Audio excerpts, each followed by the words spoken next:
As someone who has experienced gang stalking myself, and I've spoken to other gang stalking victims and done some of my own research, I've discovered some patterns. And so I thought I'd share a little bit about that today.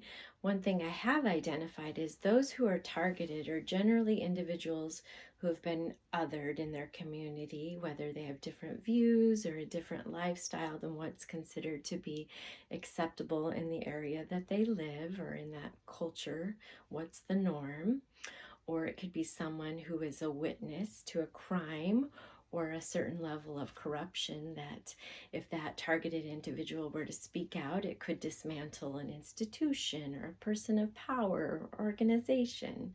And so the goal is to silence or discredit that victim.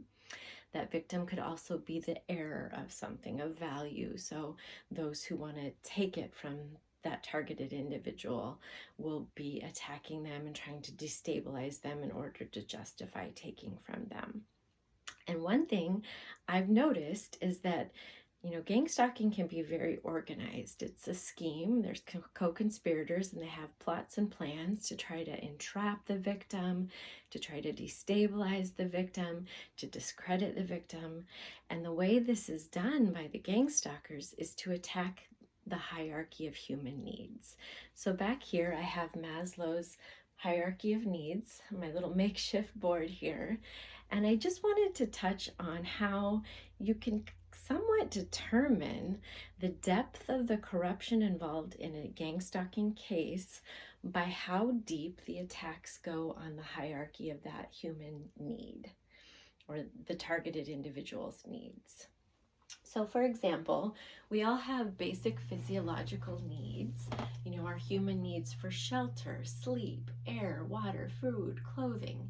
So at the core of stalking is generally first going to be, disrupt their sleep. If you're having harassers peering through your windows at night, or you're worried about break-ins or people on your property, you're being recorded outside your home, so it makes you hesitant to go to the grocery store to get food, or maybe if you get food ordered, there's poison in it, or whatever the case may be. Gang stalkers will contact neighbors, landlord, have them watch you, monitor you, try to get you kicked out of your housing, making false claims to make the landlord or neighbors feel uncomfortable having you in the neighborhood based on the lies and rumors the gang stalkers are spreading. Attacks on the victim or targeted individuals' employment. If their stability and resources are at stake, they're not getting any sleep, they don't know where they're going to live because now they're getting kicked out based upon lies, or they feel unsafe where they live because they've got people trying to enter their home when they leave, or recording them every time they make any moves.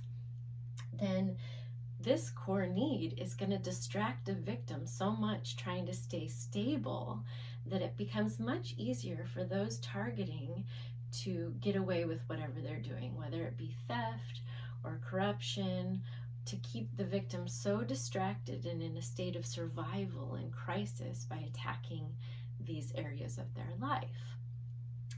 Next, we all have a human need to feel safe, to feel security. So if you've got gang stalkers, committing property damage, vandalism, if you have had, windows broken out in your car, or you're being tracked or followed, you're not going to feel very safe. And as a victim, if you go to law enforcement seeking help and they're non-responsive, that's a good indicator you can assume there might be some law enforcement corruption occurring when it reaches this level and you're not able to get assistance. In your physiological needs, your health is really important. So if you're under a lot of stress because of all these attacks on you, if the gang stalkers are trying to cause stress-related illnesses or mental illnesses because you're in a state of anxiety and fear all the time, you can also identify if medical provider involvement is part of the corruption. In this level, you could experience HIPAA violations, release of medical records, alteration of medical records. So in these levels of gang stalking, we'll start to see who some of the deeper seated corrupted players are. Next, the need for love and belonging, feeling being part of a community, having a sense of belonging.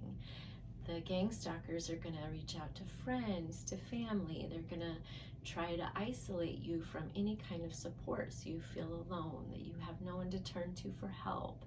And that furthers the goal of portraying the victim as being unstable, they're a loner, they don't have a support system. It becomes much easier to attack someone that appears to be alone. Next, and deeper seated corruption gang stalking attacks, they're going to attack the esteem of the victim, the self-esteem. They're going to do this through smear campaigns, humiliation rituals. They may release personal information of the victim online or to the community, the public, control of media, hiding the bad deeds from the media and trying to portray the victim in a false way. The smear campaign attacks, exploitation of the victim, circulating images of the victim, doing whatever they can to humiliate the victim in hopes that the victim will withdraw, and then they won't want to speak up. They'll just kind of tuck away or be so distracted trying to meet their basic survival needs that certainly the victim isn't going to speak up about what they know or provide witness testimony if we humiliate them so much that they'll never want to show their face again. And that's a sick but true reality of these cases.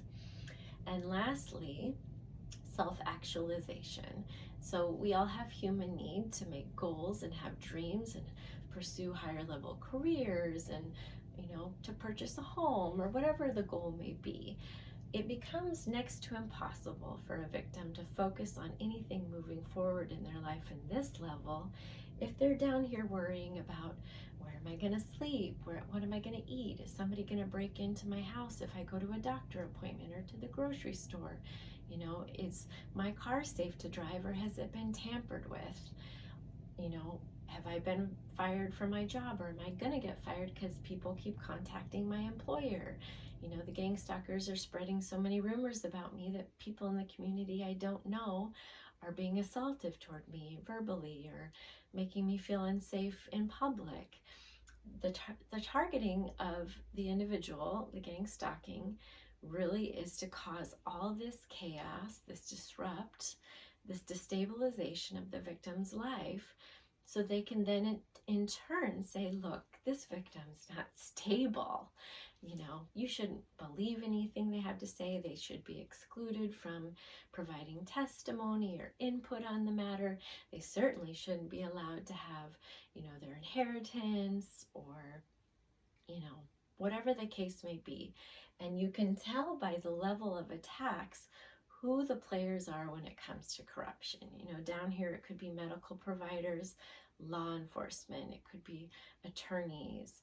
And then as farther in depth as the hierarchy is attacked, it could progress to a city council or a bar association that's not taking appropriate action. It could be a court system that has employees behaving corruptly. It could, even go so high as government officials who have knowledge and involvement and are calling the shots on these attacks or have knowledge of them and are not taking appropriate action. And all of these players that have any knowledge that are delaying justice, obstructing justice, preventing the victim from having their human rights, their access to justice, things like that, further demonstrate how deep the corruption runs. And just like God uses each of us as vessels to do good, to accomplish his works for one another, Satan certainly uses people also to accomplish his dark works. And a wise move on Satan's part would be to tempt and attack someone of power to get them to do works for him, because then the impact is greater. If someone in a position of power is behaving with corruption and deception and manipulation, if they're misusing their access to resources and contacts and networking in order to do non-wholesome things, to harm another, then Satan can get more accomplished through that person than just an average person. And so It's really sad to see this level of corruption at the root of so many gang stalking attacks. And I used to be skeptical when I heard victims speaking about gang stalking, because often they've been so traumatized by these level of attacks that they have a hard time articulating what's happening to them in a way that's believable. But going through this myself and knowing some of the players that are involved and the violation of their ethics and job duties and the lack of response and negligence that has occurred, these are real situations that really need to be taken seriously and addressed.